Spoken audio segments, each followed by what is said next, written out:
अस्सलाम वालेकुम, क्या हाल चाल है आप सबका। उम्मीद है कि आप सब बिल्कुल खैरियत से होंगे और अपने अपने घरों में खुशआबाद होंगे।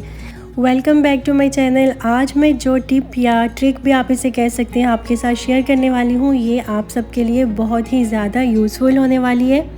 हम सब जब गोश्त या चिकन वगैरह लेकर आते हैं तो उसको फ्रीज़र में फ्रीज़ कर देते हैं, और जब हमने उसको इस्तेमाल करना होता है तो उसको जब निकालते हैं तो वो पत्थर की तरह फ्रीज़ हुआ होता है, पत्थर की तरह बिल्कुल जमा होता है, और उसको डीफ्रोस्ट होने में काफ़ी टाइम लगता है।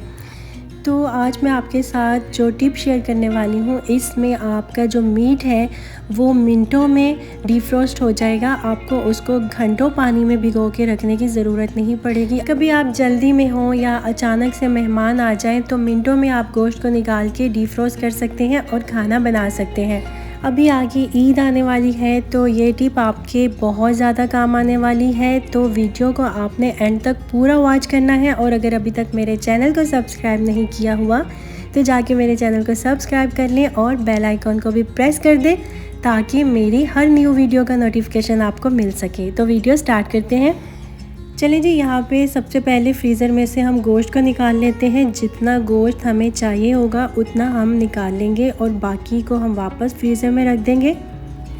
मैं आज बनाने वाली हूँ मसाला बोटी कबाब, तो उसके लिए मैंने यहाँ पे बोनलेस मीट जो है वो निकाल लिया है।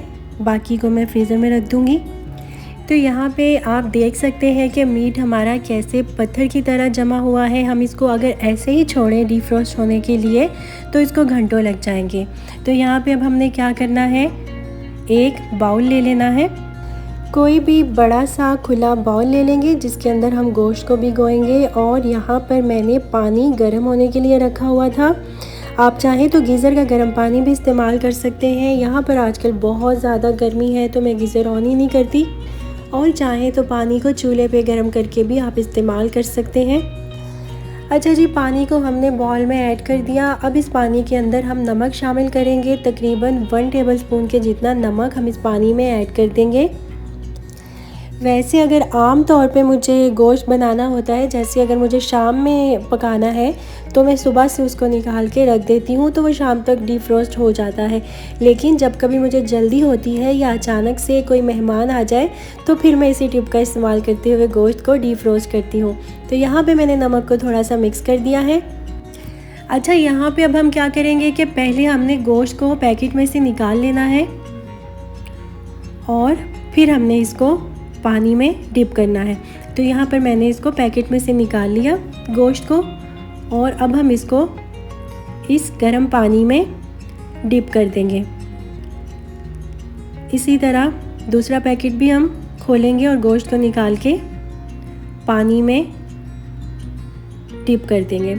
और पानी हमने इतना डालना है कि गोश्त जो है वो अच्छी तरह से पानी के अंदर डूब जाए, पानी के अंदर डिप हो जाए।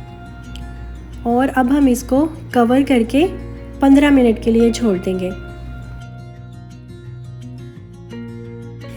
चलिए जी, अब यहाँ पे गोश्त को पानी में भिगो के रखे हुए पूरे 15 मिनट हो चुके हैं। तो अब हम इसको चेक कर लेते हैं।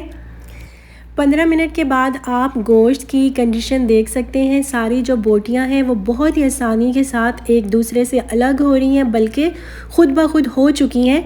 ज़रा सा हम इनको हाथ से खोलेंगे तो ये बहुत ही इजीली एक दूसरे से अलग हो जाएंगी। मैंने इसको पूरे 15 मिनट रखा है, ना 1 मिनट कम ना 1 मिनट ज़्यादा। तो देखा आपने कितनी आसानी के साथ आप गोश्त को मिनटों में डीफ्रोस्ट करके झटपट से अपना खाना जो है वो आप तैयार कर सकते हैं। तो चलें जी, गोश्त तो हमारा यहाँ पे डीफ्रोस्ट हो चुका है। अब हम क्या करेंगे, इस गोश्त को पानी में से निकाल के किसी दूसरे बर्तन में डालेंगे और फिर इसको अच्छी तरह से वॉश कर लेंगे खुले पानी से। मैं क्या करूँगी, एक स्ट्रेनर ले लूँगी और इस गोश्त को निकाल के इस स्ट्रेनर में डालूँगी और फिर मैं इसको अच्छी तरह से वॉश कर लूँगी। गर्म पानी में डिप करके रखने से हमारा जो गोश्त है वो भी बहुत अच्छी तरह से साफ़ हो जाएगा। इसका सारा जो ब्लड वगैरह है वो इसमें से निकल जाएगा। तो ये आप देख सकते हैं सारा इसका जो ब्लड वगैरह था वो पानी में निकल गया। जो थोड़ा बहुत इसके अंदर है इसको अब हम वॉश करके अच्छी तरह से निकाल लेंगे और हमारा गोश्त पकाने के लिए रेडी है। अच्छा जी, यहाँ पे मैंने गोश्त को अच्छी तरह से वॉश करके इस प्लेट में निकाल लिया है और हमारा गोश्त अब बिल्कुल तैयार है मसाला बोटी कबाब बनाने के लिए।